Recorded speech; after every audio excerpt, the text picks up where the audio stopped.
Jacob Peterson. He also runs Exodus Knife and Tool. Um, Actually, I guess you can present yourself better than I can, Yeah, right? well, no, it's all good. Jacob, and I like knives, so I guess that can get us kicked off here. Yeah, yeah. So a couple things that I'm going to throw out real quick. Um, First of all, be sure to check out Armitage Carry. I have a coupon code for both Armitage Carry and Lucas Carroll's Customs.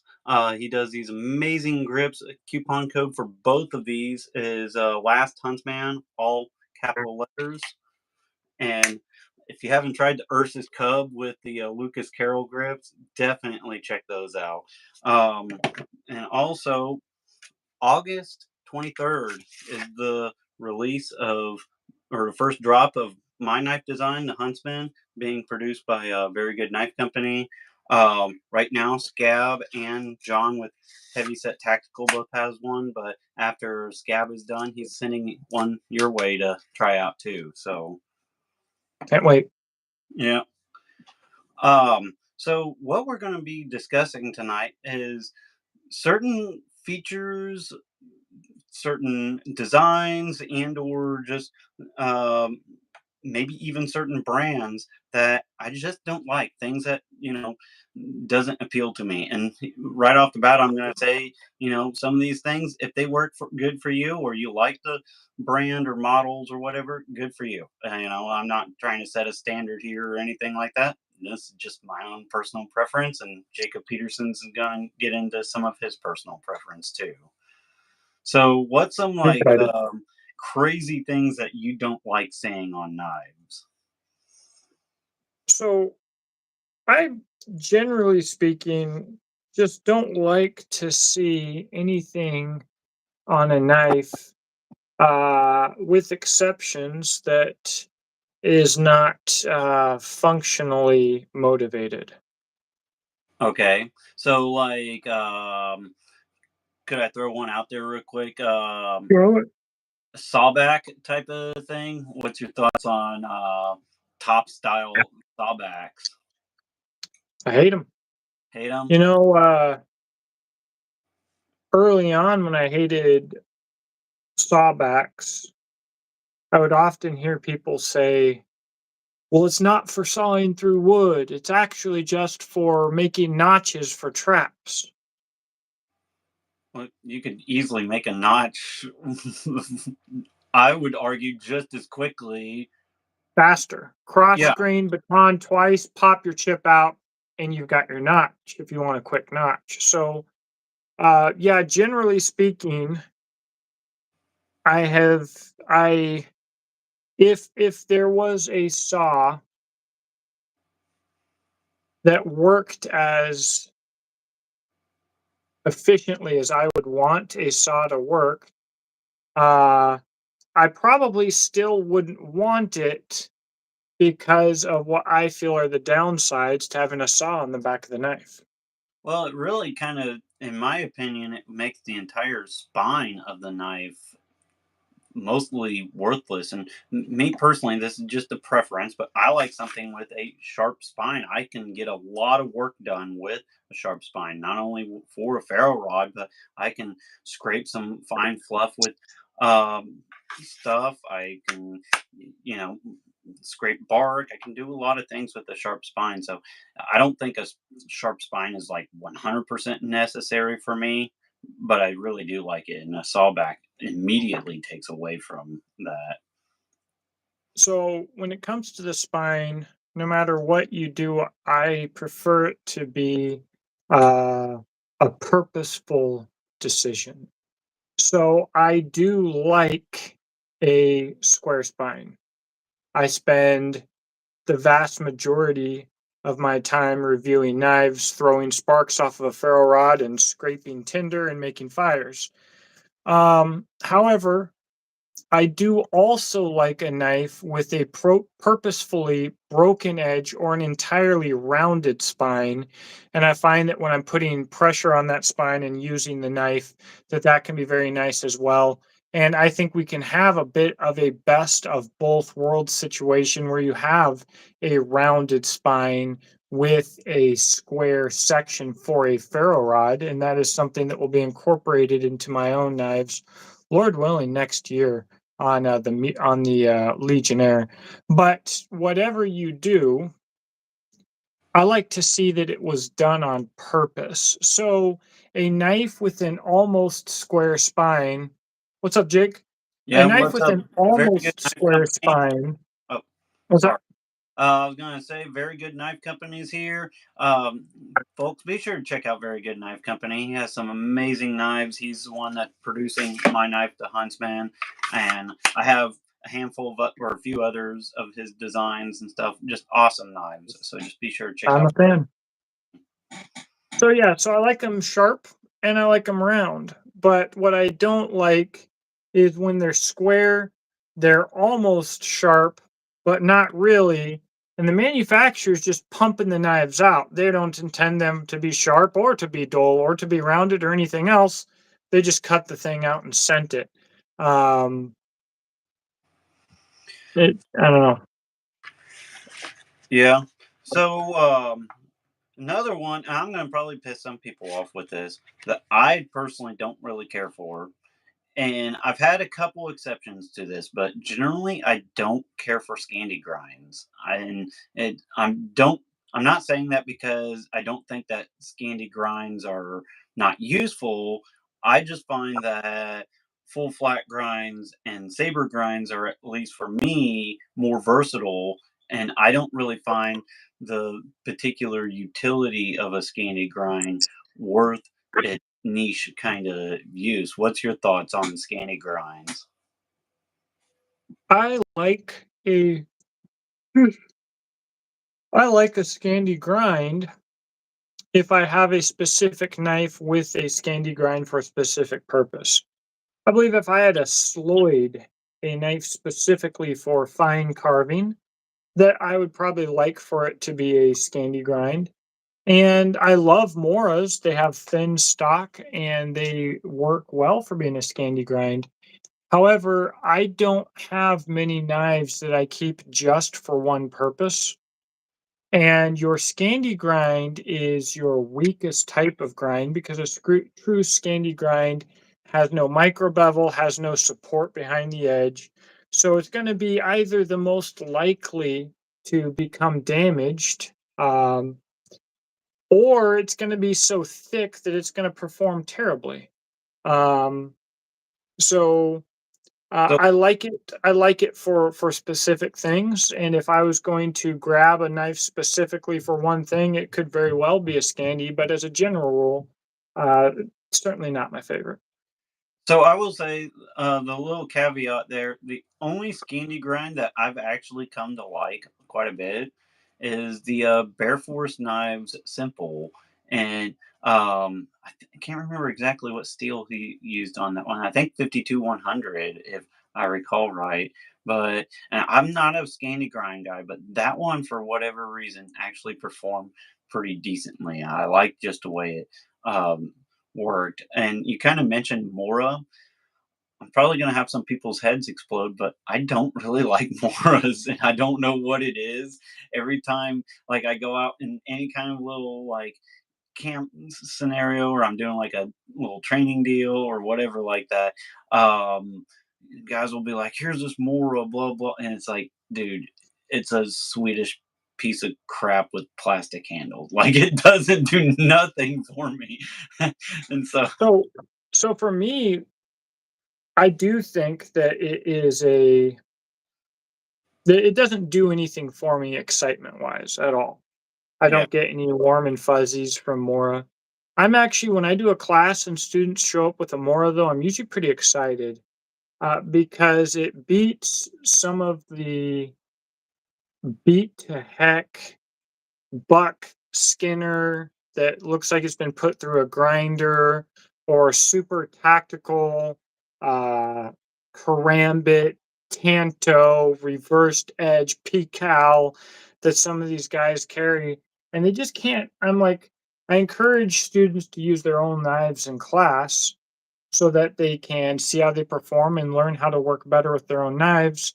The flip side of that is when they bring their own knives and they're one of these silly Billy knives, and they don't work for crap, I'm like, hey, I've got some knives you can borrow.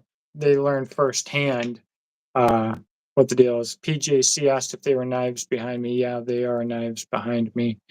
Uh, but I will say when a student shows up with a Mora, they can do the class, and they can do the class for $7. And so there's no, for lack of a better term, there's no sex appeal there for me.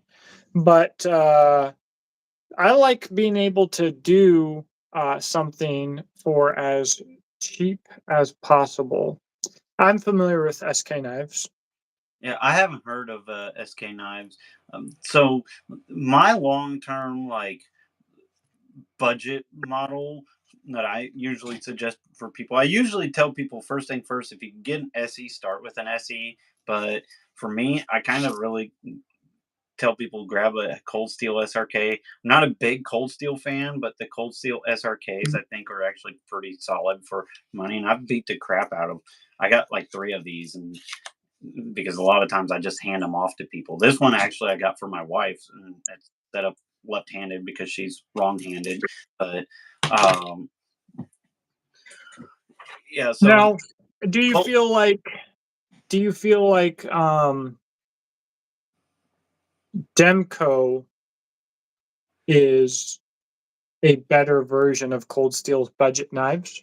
yeah, yeah, I will actually say. So I got the Demco Free Reign, and I actually think it's a better variant of like the SRK. It has a wider blade on it, and I kind of like wide blades. I mean, if you guys see my design, it's 2 inches wide. So there's just something about just Mm, having that blade width that I actually like quite a bit. So yep. um, the Demco has that for sure. And I just think it's a little better construction. Mm, It is an AOS 10 steel, but from what I've seen, that steel's actually not a bad steel when it's done right. I heard there was one time I seen Aurora Borealis did a video, and he was talking about how like AOS and D2 and a few other steels kind of get a bad rap, and it's just because mm. there's a lot of cheap Chinese knockoffs that aren't even really using those steels, or they do those steels in very crap quality. But a lot of those steels are actually decent steels, even though they're cheap if they're done right. Well, people need to remember that they get so wrapped up around the axle about steel choice or steel selection, but no matter how good of a steel you're using, that Peterbilt, any steel can be ruined. So the cheapest true knife steel, perfectly heat treated, is going to outperform by a massive margin the most expensive steel that's ruined. Yeah, So getting your knife from a reputable company that cares about their quality is probably more important than the steel that's on the side of the knife. And not only that, that knife having the appropriate edge geometry is more important than the steel selection. So I was using the Hinder XM18. I don't remember if it was in Magna Cut or CPM S45 VN or what it was. But what really drove my review is I got a Buck 804 Sprint from the Gear Shack, 420HC. It's on bearings. It's fun to play with. It was like $50. It weighs nothing, and it cuts way better than the Hinder. It was a better knife than the Hinder for every practical reason. Uh, in lowly 420HC, maybe it got dull faster. Didn't matter. It still cut better because the edge geometry is by far superior. So I think steels are what they are because they're so easy to market. Yeah, I think if more manufacturers took the time to educate about edge geometry instead of just using a steel because it makes their job easier and it makes it easier for them to make money, if we had a more educated knife buying market, that we would have a better market overall, regardless of what steels are used. Jacob, you just got to use the word science pretty regular. Science and Yeah. expert. If you just use those words, you don't I really don't actually. care what Laren says. Yeah, you don't actually have to know what you're talking about. You just have to throw Yeah, in science and just expert. trust the science. Yeah, just trust. Right, right. Um. So Oh, another and thing. just wait, just in case anybody doesn't get the jokes here, Laren Thomas is has to be the number one resource on the internet for actual information. So anybody who says about anything, really, I don't care what Laren Thomas says, automatically is a moron that you don't need to watch. Giga gay, extra giga Yeah. gay. Got it. Um. So another thing that I personally don't really care for on knives is serrations. I think that one's pretty quick and obvious. I don't like serrations. I think they were a fad that still hasn't unfortunately fully died, but uh, serrations, kind of one of those things. I don't think we need to really get too deep into that. What's your thoughts on choils? I know choils are kind of one of those topics. Speaking of a Peterbilt knife guy, we traded. This one is the Architect AK 6.5. I recently posted a review. I traded my Puzon Wilderness Bowie for this one here. This one's in 3V. What's your thoughts on choils? So I cannot be as analytical when talking about choils as I would like. Uh, because I haven't figured out what makes me love or hate a knife's choil completely. I don't get me wrong, I've seen some horrible choils that I hated, but I have had knives where I immediately just want to move my finger up and grip the knife differently for more security. And I'm like, oh my gosh, I can't do that. There's no choil there. I'm going to cut my finger off. And I'm like, this knife, regardless of size, I'll use the knife, and I'm like, man, this knife needs a choil. And on the flip side, there are knives where I don't use the choil very much, or the choil is not comfortable. There are a few examples of choils that are too small. In my opinion, the SE3's choil is too small, or too big if you think it shouldn't exist, which on the SE3, I would probably say it probably shouldn't exist. Um, or too large. Some choils are silly and massive and oversized and silly. And they can add unnecessary size, length, bulk, and weight to a knife where the knife could have been shrunk down an inch or an inch and a half, be lighter weight, ride better on the belt, and performed exactly the same. I just don't know exactly what it is yet about the handle that speaks to my hand and tells me what it should or should not have. I will actually agree. So I kind of go back and forth on choils. Like sometimes, like I'll grab one knife that has a choil and I like it, and another knife I'll grab and I absolutely hate it. And a perfect example from me is the Work Tough Gear Mountain Lion and the Work Tough Gear Wolverine. So I had both of them.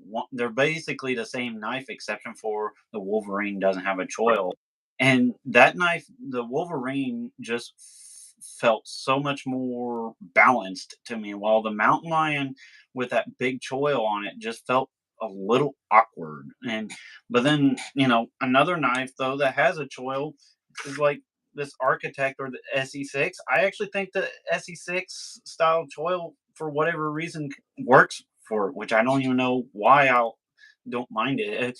I wouldn't mind to try one of these without a choil, but I still actually don't mind a choil on this one. So Yep.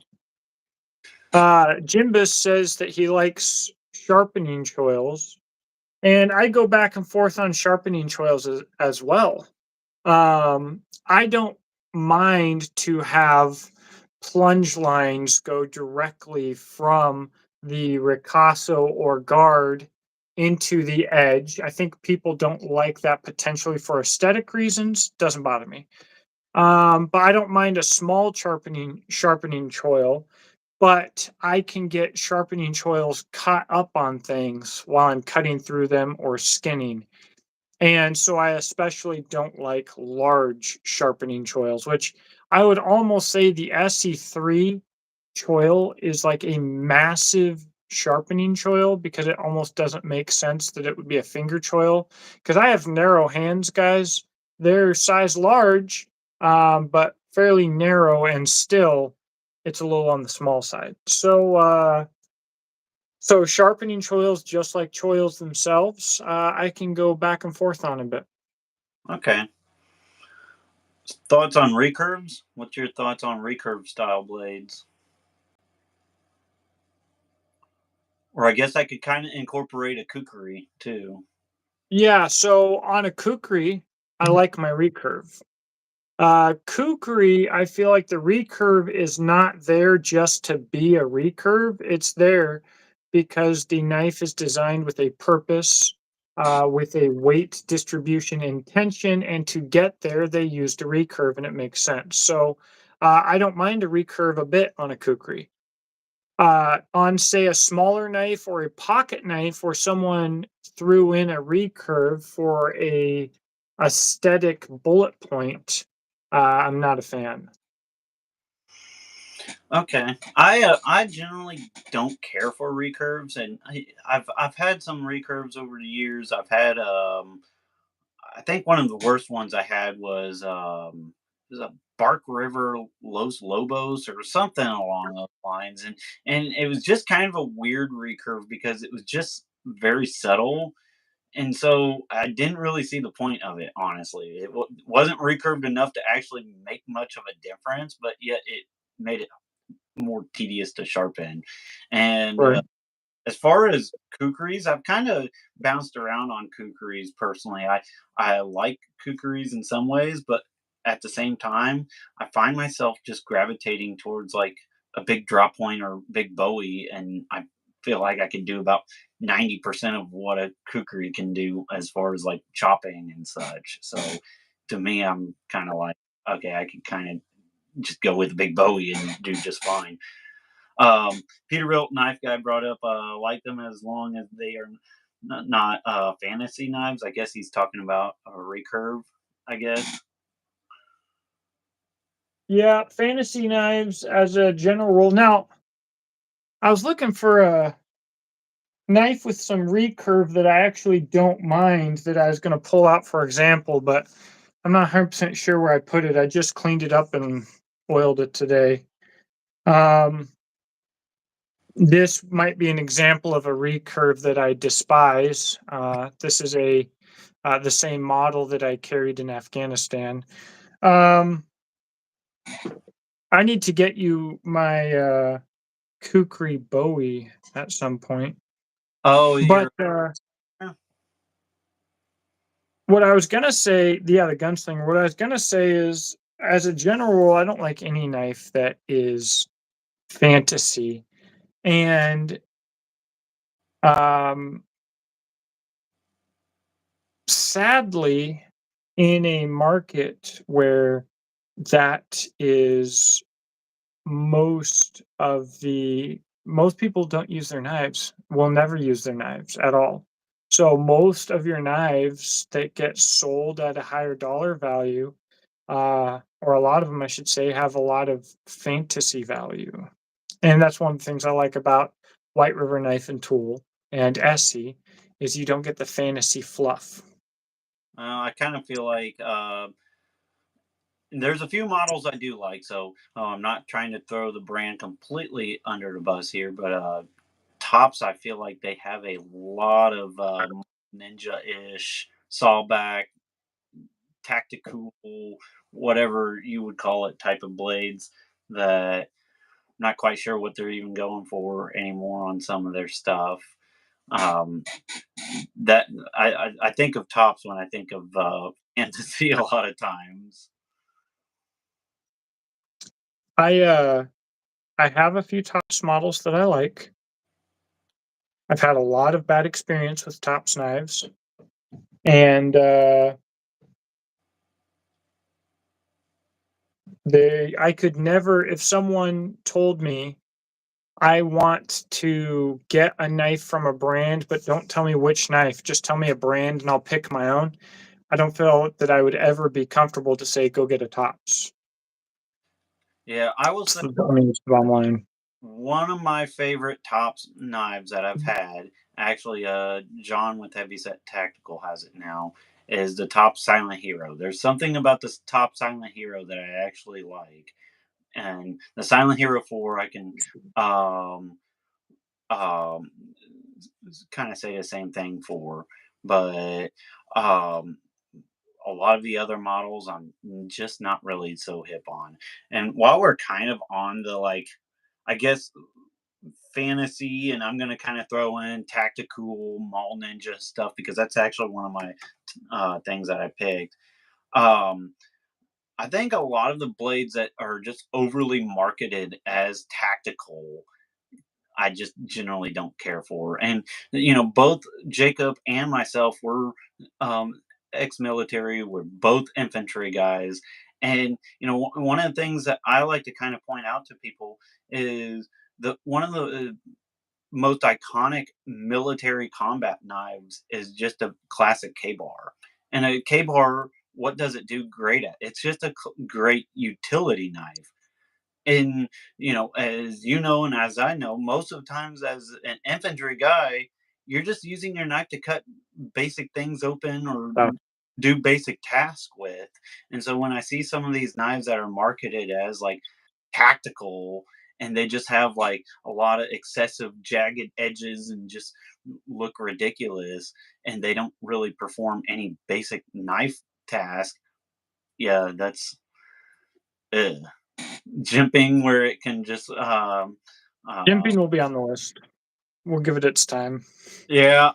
So I'm reading this book series right now called Hell Divers that I like quite a bit. And but the guy sounds somewhat knowledgeable when he talks about some things, but then he's like, he pulled out his tactical knife. And I'm like, Shut up. so in the K bar was based on a marbles hunting knife. So that's why it was practical and utilitarian is the K bar grew from the military's need to move away from fighting knives because combat had moved away from fighting knives and they needed more utility and practical usability. And to this day, as fighting knives become less and less relevant, you see people market combat knives more and more as fighting knives or more and more gimmicky. So yeah, the word tactical for me, I happen to own a brand with the name tactical in the brand somehow. But the word tactical for me is a red flag. Yeah. Um I hate to show this one because you sent it to me to try out, but like even this little guy, I've been kind of trying to mess with it, and it's like I don't know I can really review. Like I kind of am stumped with it, kind of like you are. Like I don't know exactly the best way to review this knife because I don't know. It kind of has like a tactical flair to it. It's that little Beckwith or yeah Yeah, Beckwith Becko, covert. and I'm not exactly a big Tanto guy either. I guess so. Um, what's your thoughts on Tantos? So that Tanto in particular, Chaz, the guy behind it, said he did a lot of testing with some different tips on this particular knife, cut up a lot of pigs, cut up a lot of jackets, and the Tanto worked a lot better for him. And I believe him. And that knife in particular is very specifically from top to bottom intended to be an everyday carry self defense knife. So that's that's all right. Now, um, the knife that you sent me from Demco, I'm going to review that. I'm probably going to focus on handle ergonomics and on. Um, I don't see any point on this planet where that design is going to be more practical than a normal belly on a knife. I remember as a young kid flipping through SOG manuals and Shotgun News, wanting a Tanto and thinking that it would probably be easier to sharpen. You've got two straight edges. Um, and I wanted a Tanto really bad for a couple years, probably about 8 years old to 10 years old is when I thought they were really cool. Yeah. And after that, for the vast majority of applications, I'm not going to have one. In fact, if you want, you can send that over to Scab, and I have a knife that's somewhat similar, but less aggressively marketed and designed for EDC self defense from um, Knives by Nuge, the Wicket, that I can send you, and it's not a Tanto. I So, I've seen some of Knives by Nuge, and a lot of his blades actually looks pretty neat. I haven't tried one personally, but a lot of them do look pretty neat. I know the Wicket, and then there's another one. I'm trying to remember. I think it's like the Malkeem or something along. Morphine. Yep. Yeah, that one Oh, looks that's the one that I've got that I could send you to use. okay. Noodles Live asked about BPS, and I've got a BPS knife right here, freshly put together and clean. Specifically, it is the Dutch Bushcraft version from BPS, and it is a value knife.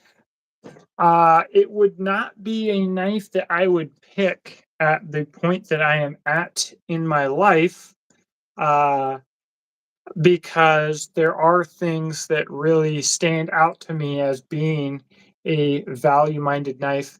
However, when I am dipping my toes into a hobby, I start out cheap because if I don't like the hobby, I like to have only had a small investment that I've lost in the hobby.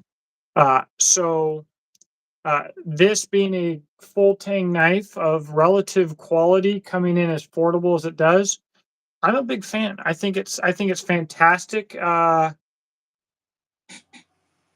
would I pick it over a Mora?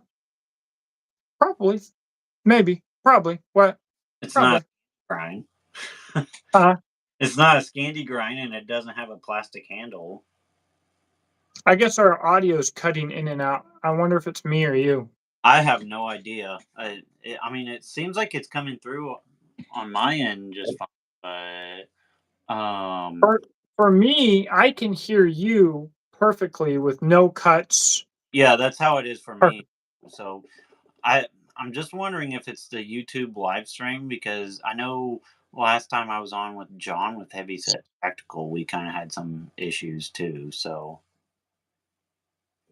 Some people, I think, are not having the issue. Maybe it's somebody's internet connection, or maybe it's us. I don't know. I feel like we should probably just roll with it. I don't know.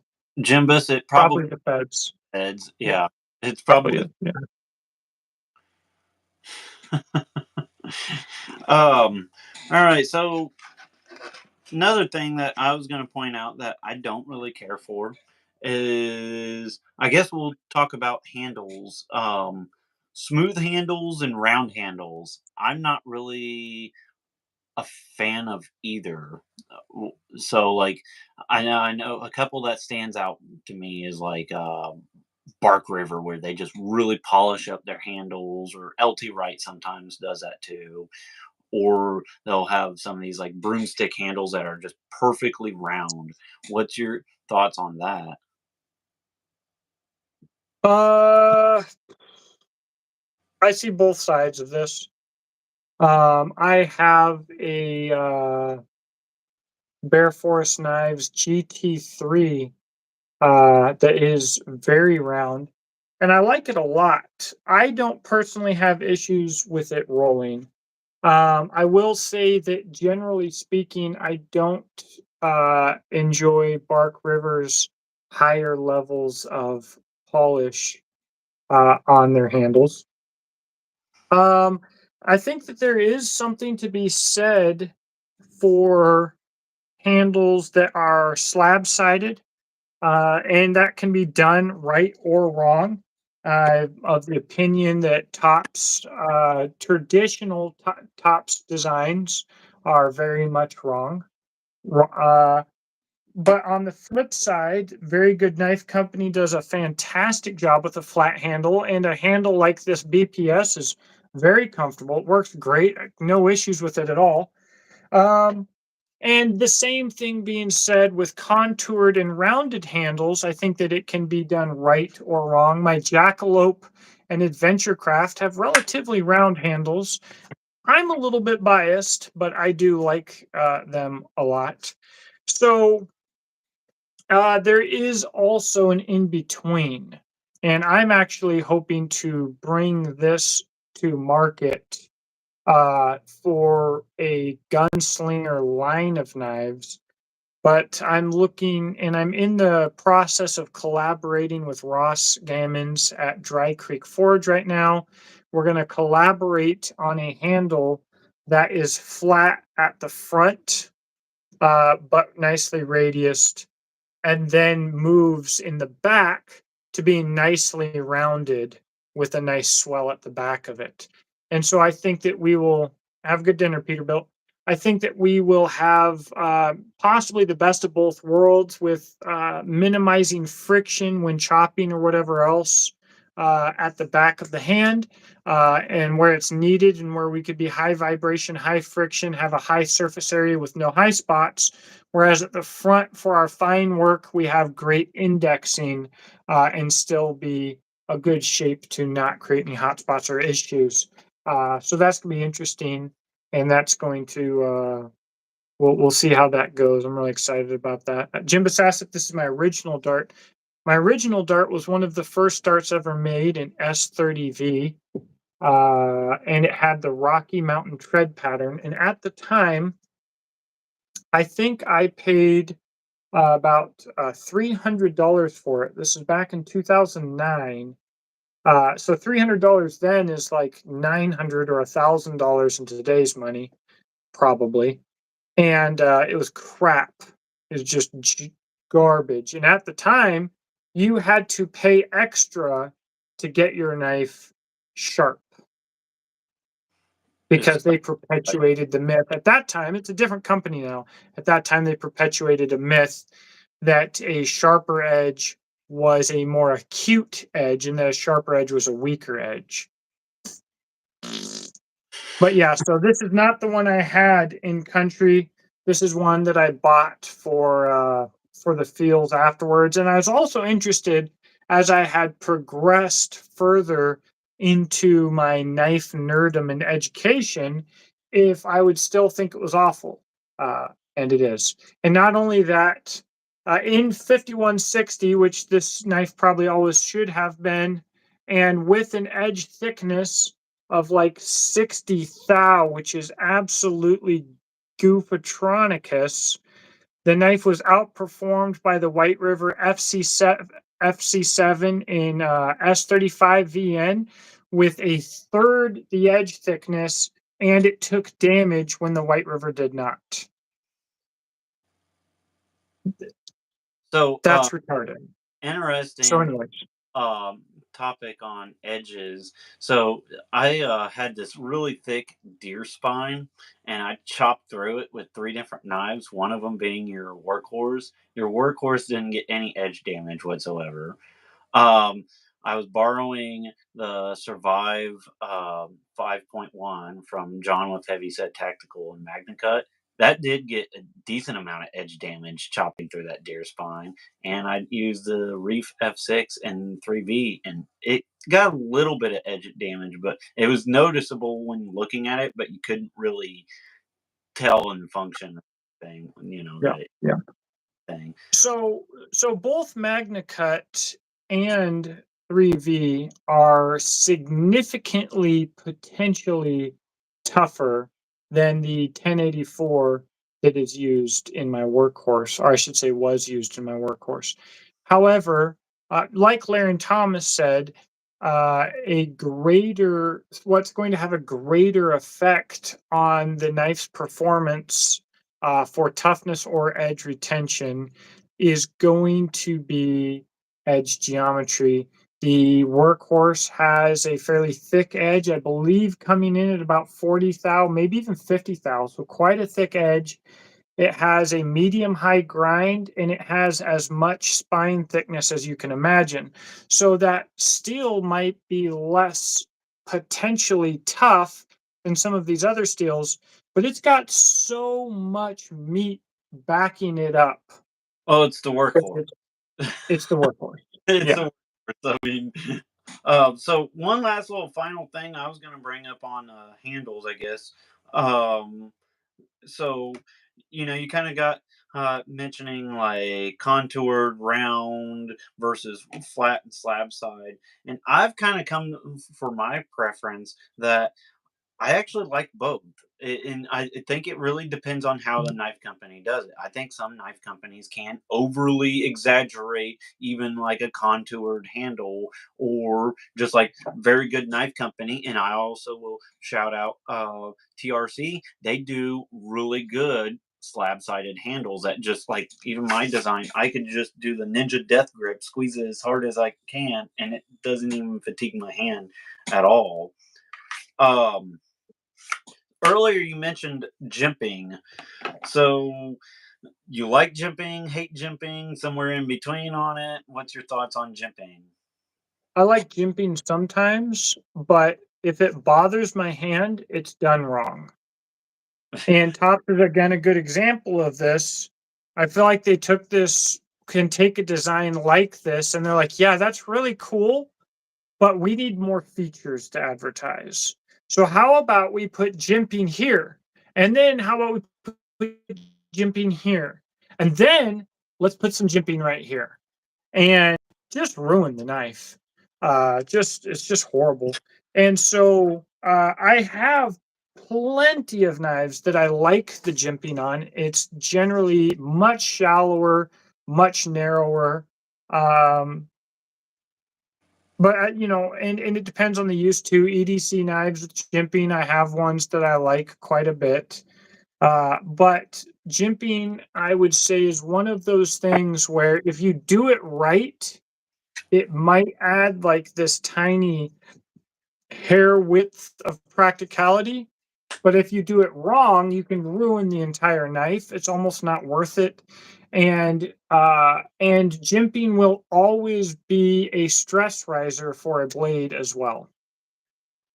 So So I have quite a few knives with and without jimping. I've kind of come to where it's kind of the same thing. I either like it or don't like it. One that I found I actually do kind of like is I get this Bradford. Bradford, that's nice looking jimping. It Yeah, doesn't look like it's gonna eat through your freaking thumb like a doggone cheese grater. yeah, and one of the things I guess I can mention too, kind of going back to the whole like tactical thing too, is this is a very practical knife. It's very utilitarian, but it would still actually be decent for like a self-defensive blade if you had to use it in that means too. So you don't have to have something with a bunch of jagged edges and weird nonsense on it to have for a tactical. The problem with tactical knives, with which knife are you going to pick for self-defense, is Block your 26. people's priorities are backwards. So mindset, tactics, skills, gear. All right. So some guy who is an absolute expert knife fighter, okay, can have a sharpened butter knife, and I can have the latest and greatest whiz bang Schenkenstein knife on the planet, and he's going to dice me into little pieces, right? It doesn't matter what's in his hand.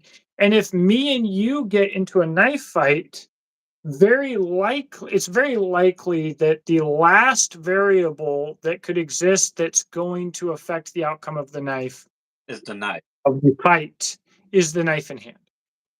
So again, it's just marketing. And when you're marketing, it's easy to marketing to people who know nothing because you can encourage them to buy something for reasons that are completely contrary to reality. And it's the cheapest way to make money. Um, Tim Kennedy's coming in here. But My Yeah, my twin brother brought up old Tim Kennedy, the Benedict Arnold. So, actually, you know what? I'll just sum up Tim Kennedy real quick. I do not give a crap what your military service was. If you go against the Constitution, you're a dishonorable traitor, and I don't care. So, more importantly, the Bill of Rights. yeah, more You important. know, someone you can argue some points in the entire Constitution. You can do it with some validity. But when you're directly going against the Bill of Rights itself, you're just a dirtbag. Yeah, Just a dirtbag. I don't care. Like I said, I don't care what your prior service was. Benedict Arnold was a war hero. He was a celebrity in his day until he was a traitor, and so there's that, and we have quite a few of them these days, sadly. Uh, Everyone that anybody's ever heard of in mainstream, pretty much. yeah, yeah. I can't think of one who isn't. So another little bullet point that I wrote on, and this kind of goes into folders. So I know you're kind of totally gung ho on just carrying the adventure craft, and you don't even really carry folders much anymore, do you? I probably carry folders about somewhere between 2 and 4 times a year. I appreciate folders. When I do carry them, I'm like, "Man, this is nice." Normally, though, I find myself missing a fixed blade. Yeah. You know, I don't review folders anymore because I don't use them enough to do reviews. But I do like folders. I do sometimes still look at folders. When I watch Pete from Cedric and Ada, for some reason I watch his videos And and like mind control, I'm like, I want a Spyderco. So, you know, I'm so not anti-folder. a fixed blade and a folder. And I will say the folder that has stuck with me for quite some time now is the Demco 80 20.5. I really like this knife, and it fits in my pocket great. And um, this one's an AUS 10 steel, and it honestly holds an edge decently. I generally use folders as just like my kind of beater knife. One thing I don't care for on folders that I've been kind of getting to where I don't like is I'm not a big fan of flipper tabs. Um, just having that little extra flipper tab just as an extra bulk in my pocket kind of gets a little old.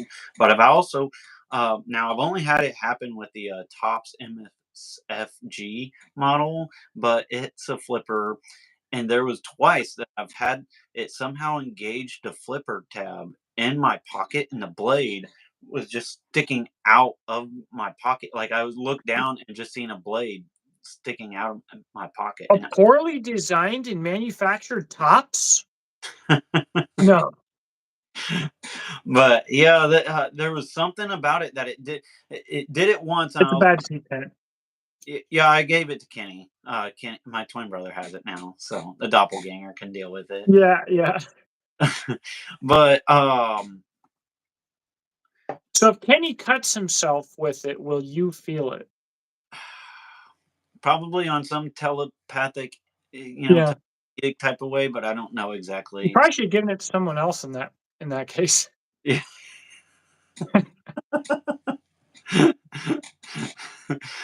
Yeah. Another thing I'm not a big fan of with folders, and when I first started carrying a lot of knives, I was big into them. So like a lot of the cold steels and stuff, I was big on. But I'm not big of like the really big, I guess, large folders anymore. I used to be kind of hip on them, but this one here is the off grid. I think it's the Cayman XL, And it's actually a pretty decent knife. It's in 14 C28N, but Awesome still. yeah, awesome steel. I actually kind of wouldn't mind to have like if I do a EDC size design sometime. I wouldn't mind to do it in that steel or I don't know. Very good knife company have me talked into his Nitro V though. I've been kind of seeing some good things on his Nitro V. I've kind of been coming full circle on Nitro V. I had a bad experience with Nitro V, so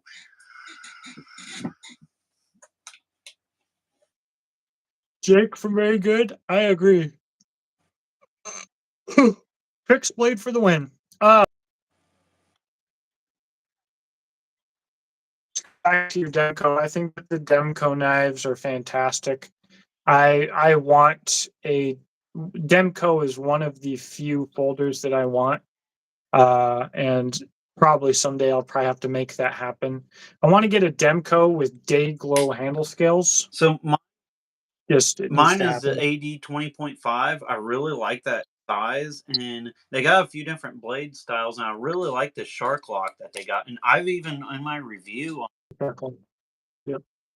I even batoned this knife, and it still holds up just fine, and it's super smooth. But these are not the original scales. I found these scales on DLT, and they're like the 30 bucks or something, but they're micarta, really nice actually.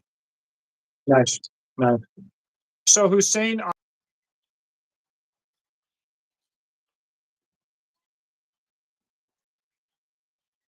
used for combat. I think of bushcrafting and prying. So the misconception or misunderstanding here is what combat is.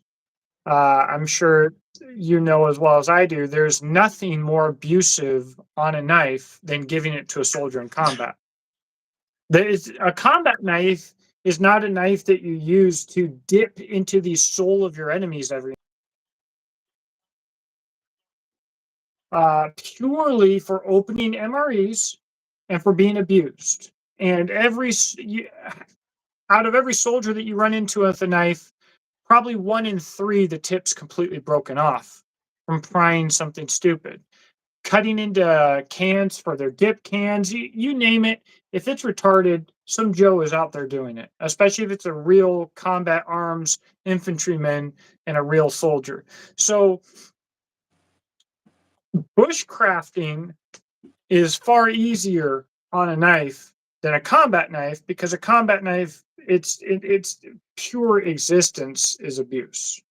Again, it's a differentiation between a combat knife and a fighting knife.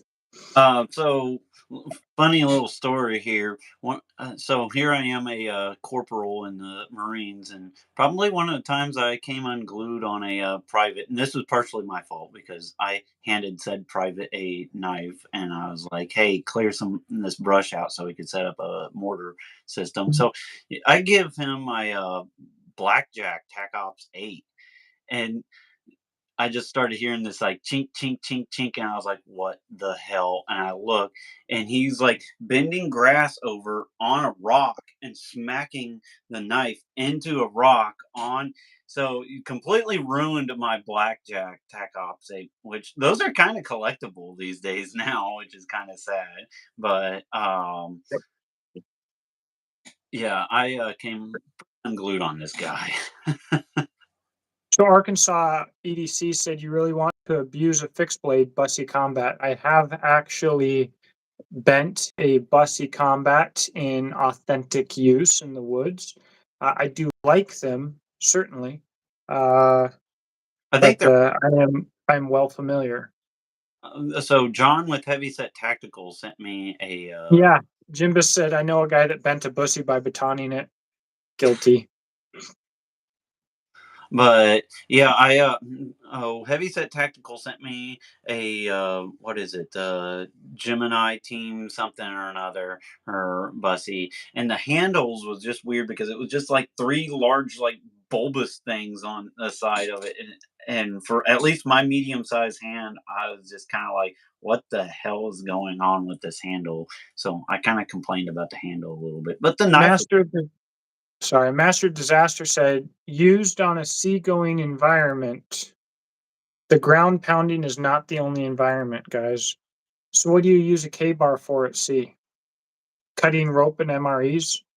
Your USMC K bar is not famous for what guys are doing with it on the ships. It's famous for what guys were allegedly doing with it on the ground, on an island, using it. But again, the reality is it was used as a utility knife. And if we're going to be honest, they were famous for breaking. There's a defect in the design between the Tang and the Ricasso, and to this day, it's still not well rounded. It's still 90-degree edge, and so it's very very common to run into soldiers where the guard rattles a little bit, has a little bit of rattle in it, and two things cause that. One is your leather contracting a little bit and not holding as tight as it did at one point, and the other is microfractures right at that point at the between the rat tail tang and the ricasso, microfractures causing that tang to actually bend to a small degree. And so what happens there is your soldier goes from one day saying he's used his K bar from everything under the sun and trusts it with his life, and then the next day he's using it for something simple. After all of this abuse, he's using it for something simple, and he hears ping, and now he has a handle. I've got a K bar handle laying around somewhere here. Uh, but Well, so we kind of covered several bases. We're kind of what, right at oh yeah, 56. we are right. Okay, really quick. Other things I hate on knives: bottle openers. Stop doing it. Uh, what else? Powder coat. Hate it. Thick edges. All right. Bad heat treat. Stop heat treating over an open oven and just eyeballing it and quenching. What else? So I'll say one that I'm not a big fan of is some people like these like insanely super high edge retention type of steels and stuff, and quite frankly, I like knife steels that I could easily just drop up on a thing. And here's the thing: if you like that, you know, like S90V at like 67 HRC or whatever, you just want to sit at a desk and cut cardboard, all good on you. But uh, for guys like me that's out in the woods and actually doing farm stuff on a regular basis and real man's work, and I just kind of like my more basic steels for the most part. Um, but that's kind of a whole entirely different topic, I guess.